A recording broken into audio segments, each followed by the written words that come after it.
Hello, and welcome back to another episode of Minor Rex. My name is Quinn, and here with me today is Tia. Hello.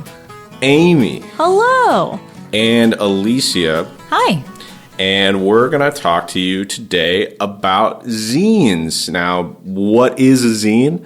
Is a question some of you might have, and I think we're just going to do a brief rundown of the history and background of zines real quick with Amy. Yeah, so what I like about zine culture is it just started with like a bunch of nerds wanting to produce their own stuff. One of the earliest zines is from the 1920s, and it came out of the Harlem Renaissance Artist Collective, and really they just started it because no one would publish their work. The great thing about zines is that they're always self-published, usually from marginalized groups and also marginalized topics.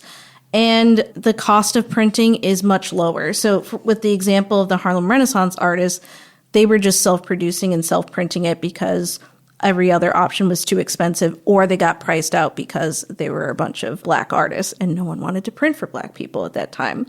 Then as we get into like the 30s and 40s, it starts evolving into more fan culture stuff. So what I love about that is there's always been nerds, and actually the first appearance of Superman was in a fanzine for science fiction, which I think is super fun. So before he was even like the superhero that he is, he was just in some self-published zine from these two kids who just really wanted to make superheroes. The zine culture really exploded in the 60s and 70s, especially with the advent of the punk scene, and as like a burgeoning queer scene came out as well in the US. It was an easy way to spread information about, for the punk scene, bands that were coming out that didn't have any presence. They're just showing up at clubs and playing shows and then distributing things through cassette tapes. Usually you'd get a little zine with that as well, just to tell you more about what's going on, and especially with queer culture too. It was safer to like produce a zine and mail it than maybe, buy something at a shop. And a lot of the same methods of zine culture exist today. It's still self-produced. It's still often from marginalized groups and marginalized topics. But the best thing is that it's easy to make. You can make one at home, and it can be about anything. And quite a few libraries collect zines now. As we'll talk about later, we're starting a zine collection at the library, but lots of university libraries, including like the Beinecke Library at Yale, have zine collections. There's even like specialized collections for artist zines from like the Dada movement and the Surrealist movement. So it can really cover anything, and it's become more than just a insular fan thing and become a widely academic realized piece of media. Tia, I know you wanted to talk more about queer zines in general. Yeah, zines, particularly in queer and LGBTQ plus culture, really took root. It started earlier, but really took off at around like the 80s and 90s, especially during the AIDS epidemic. It was a great way for information to be disseminated throughout the culture, especially because mainstream media often didn't take the AIDS epidemic seriously or often talked derogatorily about the culture. So a lot of queer activists used zines as a way to promote preservation and communication between folks. And I have this wonderful, wonderful book. It's called Gay Press, Gay Power, and it really investigates the history of gay media outside of the mainstream, because often people had to really focus and create their own ways of celebrating and talking about their lives as a way to almost fight back against what was happening in the broader cultural context of the time. So I find that very fascinating. A lot of the topics, again, were on, sex education, politics. Despite there being less of a community where it's less connected by things like the internet nowadays, there really was a identity that was formed around zines and queer culture. One of the things I came across in my research is the explosion of zines into queer and punk spaces in the 70s and 80s as a result of wider access to photocopying, because it started out as this like little mimeograph thing that you would have to have sort of like an organizational force behind, especially with people that were part of disenfranchised communities that didn't have similar resources. So you saw a lot of disenfranchised people coming together as a collective, and then a lot of like sci-fi author guys that are like part of like the larger publishing industry with access to these. So like Ray Bradbury was like fairly prolific, and Robert Heinlein. And then once photocopying became widely available in the 70s, that's when really the self-pub movement was able to take off in the way that it did, because it was so cheap and easy to make these little pamphlets. Anybody could do it. A lot of libraries had photocopiers, and that's the way a lot of people still do it today. But with the internet, like you were saying, it just creates this huge free commons, for the most part free, and accessible to largely any person. So that's why we see, and to me, some of the most interesting zines I come across are wholly digital, though a lot of zines, most zines are physical prints still. Alicia, I think you had something about resources locally. Yeah. Just to kind of touch on before we go on, I do like that zines give everybody a chance to be a creator. It gives everyone a voice. A lot of the time it was for people who just to document what's happening at them, whether it be sexuality, abuse, politics. And so it's a really cool way just to be like a writer, designer, artist, and talk and give yourself a voice. But where can you find zines? Unfortunately, there's not a lot of places in the suburbs, but there's a lot in Chicago. One is Quimby's bookstore, which right now is looking for a new owner, which is really sad because it's really cool. And we were lucky enough to go on a field trip to it. Yes, that was amazing to see all the resources they had in person. Mm-hmm. They had so many, and then it was a lot of repurposing. So it wasn't just kind of like... It was really nice to see everything kind of be recycled and everyone just kind of be part of each other. It's a very shared space. Not everyone's like worried about you're stealing my idea or anything. It's more like, oh, cool, you did that. I want to do something similar. And you'll see a lot of different things. One of my favorite type of zines are that not only the paper ones, but like the weird little ones where it's like a little pom-pom that opens or something. Another option to go to is Sputnik Press, which is in West Town, Bucket O' Blood and Logan Square.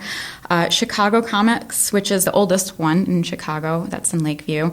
Third Coast Comics in Rogers Park. And then there are a few libraries. Ours is coming up, date TBD, but right now University of Chicago has a library special collections. You can actually go online, look at the zines there, and pick out titles you want to request and ask in advance, and they'll have them waiting for you. DePaul University has a library zine collection. The Art Institute has Joan, I'm going to mispronounce her name, a Flock artist book collection. And then there's also a Gerbert Hart Library and Archives for LGBTQ zines. So there's a lot of different areas, and hopefully more come up. I will say about the Gerber Hart collection, I've been there a few times, and it's just absolutely fascinating to hold the zines in your hand and really feel like the history and passion that have come before and is currently taking place. It's just a really beautiful thing to have experienced. Mm-hmm. And it's cool. One of the words I kept coming across when reading stuff about zines was hyperlocal. So something that is just so distinct to maybe even the block that you're on or the neighborhood that you live in, like plants I saw on my commute, or like I found this frog, stuff like that is just sort of slice of life, little things. It speaks, I think, a lot to personal experience, and there's a connect there, especially when talking about like Chicago. It has such a huge zine community, like just a lot of stuff that's relatable for Chicagoans. One thing, did you mention Chicago Zine Fest? I did not. So that's another big one if you're looking to participate in zine creating or just want to see what is available. There's an annual Chicago Zine Fest. They usually, I was looking at their website, it looks like they usually open up submissions for if you're publishing a zine around April, and they curate about 60% and randomly select the other 40%.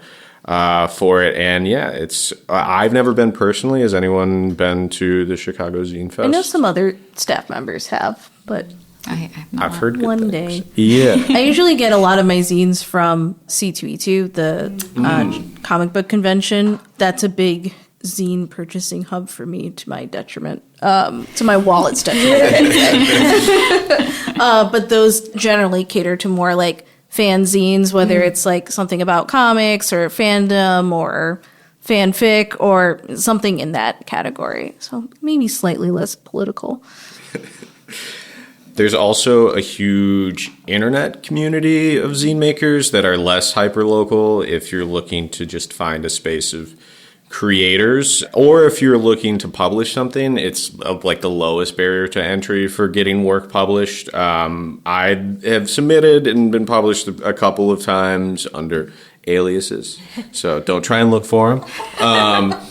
Not to say it would be controversial, but I don't want people knowing about it. That is also a thing I would recommend if you are entering these online spaces, is try and keep your personal stuff locked up a little bit. But it seems very in vogue with like zine culture to Right. like not always write under your name or like have an alias or have something a little bit more private. yeah, keep it tucked a little bit, you know. Really easy. There's a subreddit, Zines, Zines, that oftentimes people will post open submission calls. There's also a zine submissions hashtag on Instagram, or you can just Google zines. That is a lot of people's WordPress blogs with a lot of Google submission forms. It's very simple, and you can do it just about any day you're feeling it. I like to use it as sort of a little hobbyist thing. Don't take it too seriously, and just put in whatever you want. Chances are they didn't even meet their submission threshold, and they'll put you in just because they need to fill some space. But it's very fun, and you sort of get that little sense of like, oh, I did a thing. But yeah, there's a lot of online spaces for non-local zines as well. If you're listening to this and you're not a part of the Des Plaines or broader Chicago community, or you are and you'd like to sort of reach out into the ether. Has anyone else published or attempted to publish a zine? I have not. I made a little zine for the Sashiko program we did sometime in the last 2 years. But that one was nice. I used it as like a handout for the Sashiko program. And if you folded it all the way out, it had patterns. But then it kind of like talked about the history and then showed some tips. Because I'm like, this is way easier than sharing my crappy PowerPoint. And then they can take it home and like actually reference it and use it if they decide to continue with it. But I made it in like 2 days with just like a piece of paper and Word, and it was super easy. Yeah, and hopefully, I shouldn't say hopefully, I should say when we have the zine collection here in the Canvas open, we'll be looking to do some how to make a zine programs, get you the resources you need, and kind of introduce you in the basic zine format of, I think it's 8 pages when you do the like grid folding. 1 page. Yeah. Yeah, one piece of page paper, 8 pages total. It's like 3 by 2 inches or something. It's like very small pocket, but it takes, literal maybe a minute to fold, and you can fill it with whatever you want. And it's super easy to get started. So we'll get something like that on the calendar, say early next year, we're hoping. And yeah. There's paper templates too online. If you look up for like a zine template, there's a lot of them that reference this like 8-page fold from a piece of paper. So That's what I used when I made mine, because I'm like, I'm not going to figure this out on my own. Someone's done it for me. And then if you ever do like a digital one, Canva is a free resource that's really fun to use. And then there's also something called an electric zine maker. I haven't tried it, but people have been saying that they've used that too to make zines. So that's also another free resource to try. Cool. You said Electric Electric zine maker. Zine maker. Okay. Oh, and then fun fact, our library has free access to Creative Bug, so you just need your library card and then sign up. There are 2 classes on there, how to make zines, and then there's also a love note zine using marbled papers. So you can do the basics, or you can make it kind of pretty or flirty for Valentine's Day, I guess, if you want to do it that way. But it will give you a start, and there's videos, too, that show you how to walk through, and also some templates. And then also just to kind of touch on it, our zines are getting processed. So if you do search zine through our site, you'll kind of see 0 of 1 because they're not in there yet. There are some stuff through Hoopla and also on Libby Overdrive that have like Stolen Sharpie Revolution, Abortion Pill Zine, Just Zine. So different how to make a zine. So it's just different also ebook resources before ours come in. But you can also get larger books from other libraries that have more history and whatnot into the zine collection basics. The Internet Archive also has a huge collection of historically relevant zines from, like the 60s, 70s, 80s, a little more punk and political. If that's something that you're interested in seeing the history of, a lot of them have been scanned and archived for free. So, real quick Google search, very interesting and sort of a glimpse into the past. And its primary documents, which is always fun to flip through. Has anyone bought any fun zines lately, either for the library or for their personal collections, that you feel comfortable talking about on microphone? I got a really cute one from Rachel Barr, but it was one in the shape of a matchbook, and you open it, and it was about burning out, and it was just like how you should like kind of take back and have some time to yourself, and I thought it was just really cute. Nice. I bought one at Cake, which is the Chicago Alternative Comic Expo, and somebody had made a lesbian or sapphic breakup playlist zine, and there was a lot of Chappell Roan and Phoebe Bridgers, and it was maybe one of the most delightful things I've ever looked at. Oh. Trying to think. I just got a zine that a friend was published in, and it has a very long title because it's a Fall Out Boy zine. So it's like a parody of one of their song titles, which are very, very long. But that one is nice because it's a combination of like flash fiction and artwork and fan comics based on their songs. So it's a very cohesive theme, but it's a longer type of booklet zine. That one's cute. I like that one. I like how there's always different kind of formats, whether it's like a comic book or just pictures or just all writing. It's just kind of a mix of whatever you want. Yeah. Yeah. The only zines that I own are ones I've gotten for free, but there are a few that I've seen that are just like a list of 150 fake band names that could be fun. Some of the ones when we were doing preliminary purchasing for the library's collection, like the aerobics tapes covers one really tickled me. That was just sort of fun and a piece of like niche media that doesn't really exist anymore in aerobic VHS tapes that dominated the culture, I guess, in the time before I was aware. But yeah, just very funny and like a window into pop culture of the previous generation. Yeah, and what I like about zines too is that you can make it about anything, but also if you're an artist or a creator, you can just make a zine to get an idea out of there. I have a lot of zines from Lucy Knisley, who's like a traditionally published graphic memoirist, so she mostly writes about her life, but her most recent book is about her cat who passed away. And how special she was. But I have a few of her zines of just like, here's my trip to Disney, or like, I think she did one about going to like Harry Potter World and like cute little food zines. But it's like, it's not enough for a full book, so she just wanted to make something and put it out there. Yeah, I find for the creative process, a lot of times for myself, whenever I'm putting together something, it helps to put it into a space that isn't like my computer or a notebook. And zines are a great avenue to do that, just sort of push it out there, because it's not really, there's no big zine that I could point you to that this is like an illustrious publication like you could with some short story, flash fiction, photography publications. Zines are sort of their own thing and nobody makes money at them. The only reason people do them is because they're fun. Mm-hmm. It's easy to sit on your hands today with the internet, a lot of sources of entertainment and, just sort of energy outlets that we have. And if you want to channel that in a more creative direction, that's very like low stress, low pressure. A zine is like a great place to start. And you can make it about anything. It could be 8 pages of doodles. It could be just like the same letter over and over again. And someone will get that. Like, if you put it out there, someone will understand what you're going for, because it's just the spilling overs of the id in a lot of cases where it's just that your subconscious needs something out, at least in a lot of the more avant-garde scenes that are out there.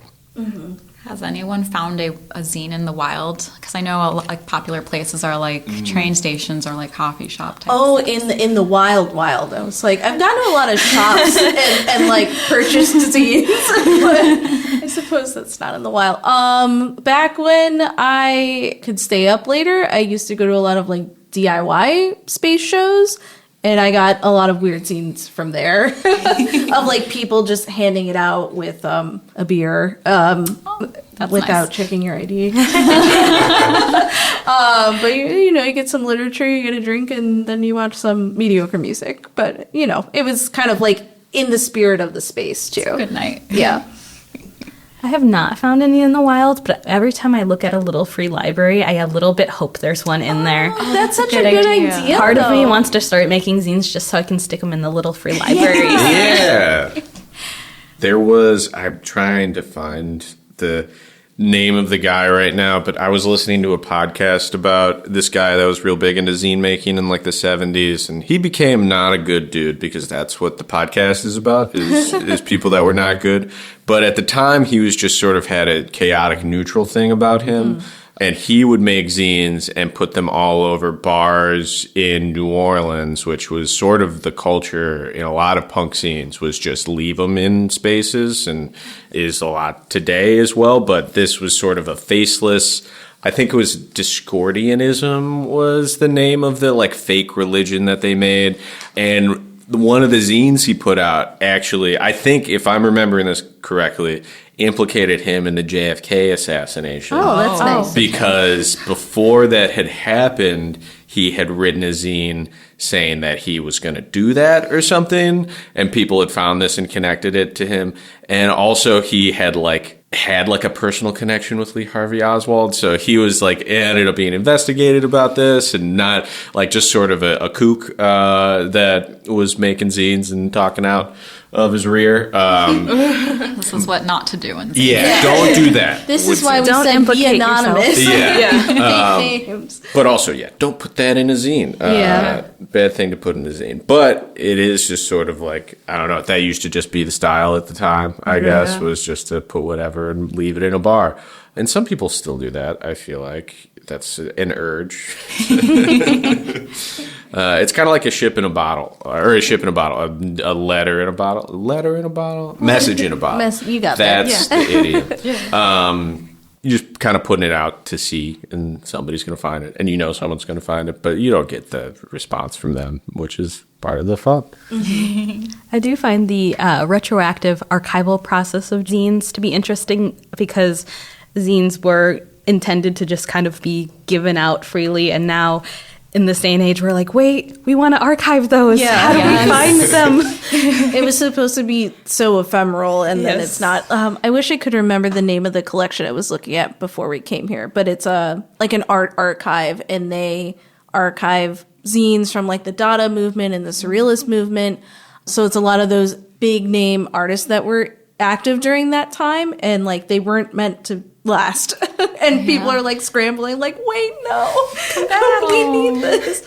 But they have quite a few art books or art zines related to that movement. But yeah, it's an interesting, I always like archival work based on these like things that we weren't supposed to keep, whether it's like small newspapers or zines or cassette tapes, things like that. So correct me if I'm wrong, but my understanding of Dadaism is like anti-art. Yeah. Okay. When I was looking at pictures of them, they were very like minimalist zines with like just like a dot on a page. And I'm like, cool. Moving on. So zines really can be anything. Truly, yeah. It's like you could be a big artist and just put it down on a page and make it a zine.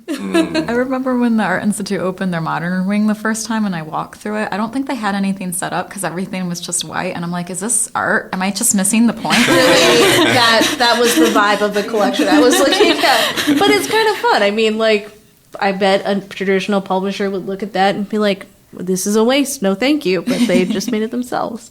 Yeah, it just kind of takes one person to elevate something into like a space of relevance, and then it becomes like a huge thing, which makes you question what is the point of valuing art on a financial level. But that, I guess, is that's a also whole other podcast. And the point of maybe the Dadaist movement.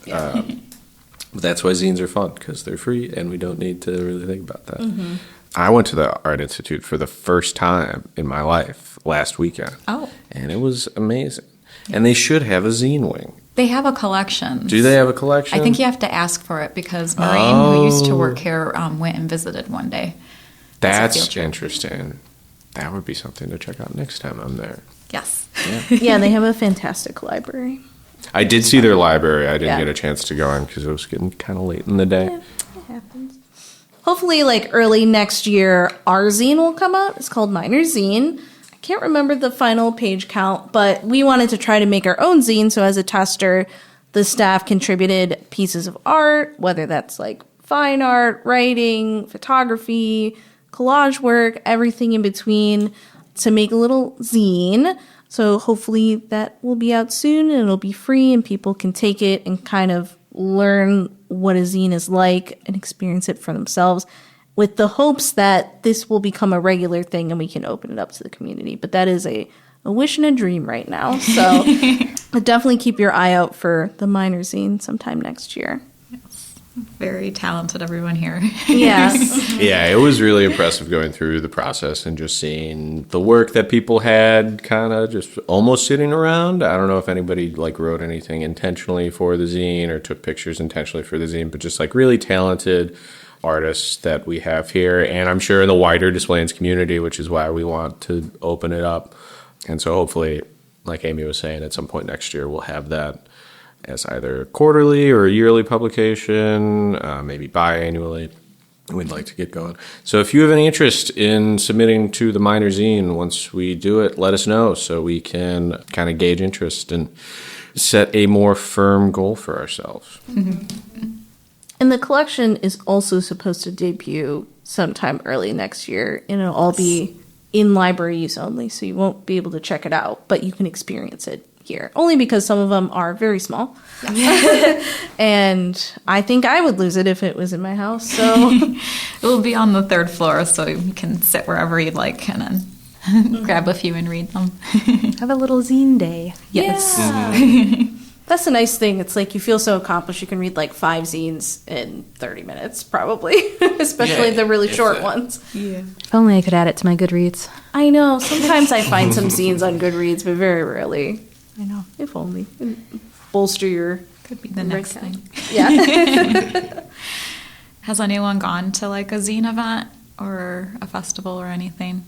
Like I mentioned earlier, I did go to Cake this year, and it was so wonderful to see all this talent. And I felt in that room, well, I guess it was a couple rooms, but in that space that so much imagination and passion, and people were just very proud of what they've created, which was also very nice to see. Mm-hmm. You kind of have to sell yourself in some way so people stop by your booth if they're not immediately interested by the images. And it was just a fascinating experience, and I'd love to go again. It's bad for my wallet, as you said earlier. You see so many pretty things, and you're like, oh, what about this then?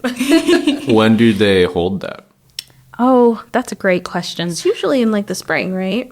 I think so. I feel like it was a little bit later this year. I think it was kind of end of summer, but I don't remember the exact dates.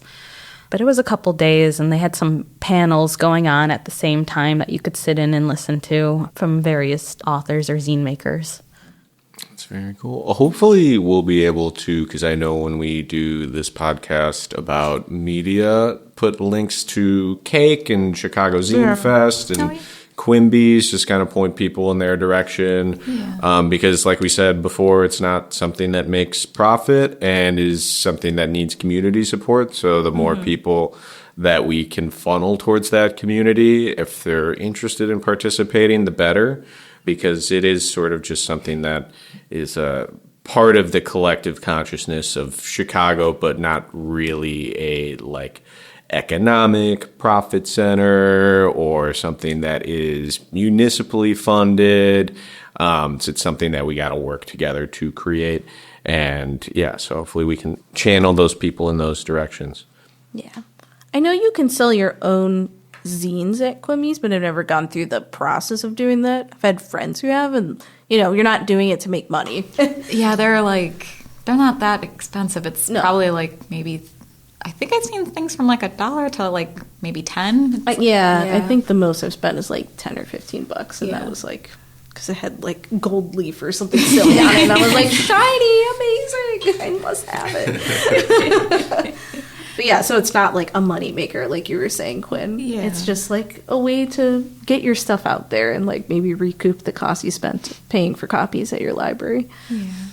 I went to a zine making workshop, and they mentioned that when you do make it, try to have yourself like stand out somehow. If you don't use pencils, because that will go everywhere and just be a mess and will erase. It's just a bad medium. They said if you use alcohol inks, just be sure to like have stuff underneath your paper so it doesn't bleed through if you're writing it. And then if you're doing it the 8-fold way, just be sure to like really have a good crease on the folds so that it looks nice. They did also mention to like, if you're going to do that, have a social media image and kind of like add your tag and everything to the zine. So if anybody is more interested in stuff you do, they can reach out to you. So I thought that was pretty cool. Like when I went to Japan 2 years ago, I went doujinshi shopping, which is like their fanzine, and some of those are very sweet, and some of those are not very sweet and are Spicy. very explicit. But it's all like fanzine stuff, and like they'll have one floor for just like boys kissing and one floor just for girls kissing, What? and the floors are large, and it's broken up by fandom, and it was insane. Because it's like our bookshelves, but small little zines lined up by fandom. Wow. And some fandoms are larger than others. And there are multiple stores that like do this kind of thing. And it was really fun. And I found some really weird stuff. And it was great. But I do like their fanzine culture because their things around copyright are very loosey-goosey. So it's like, yeah, I can sell my, Winter Soldier zine and profit from it. And no one will care. They don't care. Copyrights get weird with zines. Yeah. You have like public domain, Creative Commons, fair use. I've seen someone go through the whole. It was a pandemic zine they started, and there was like multiple ones, and they were just watching every movie from Disney like in succession and just kind of grading them. And it's just really ridiculous and how funny their reviews are. And they're like, "This was a movie," and I'm like, "Oh, I didn't know that was a movie." Yeah, I like that it can just be anything, truly anything. I have one about monarch butterflies.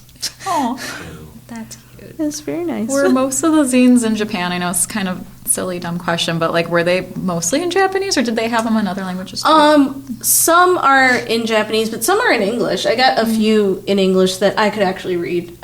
Some are not in English, and I don't know what they say, and I had to get my friend to translate for me. And they're all sealed, so you can't really flip through them before then. So you kind of like take a gamble on like, what is this actually? Like, what's the interior like? I guess that's a fun part of Quimby's because you could go through all of Yeah, them. and see if it's your thing. But they're all individually packaged almost. So that was the other struggle. I'm like, is this in English or is just the cover in English? So I struck out a few times. Oh no, it's okay. It's fun. All right. We did. Yeah. Thank you so much for listening. That has been another episode of Minor Rex, the podcast.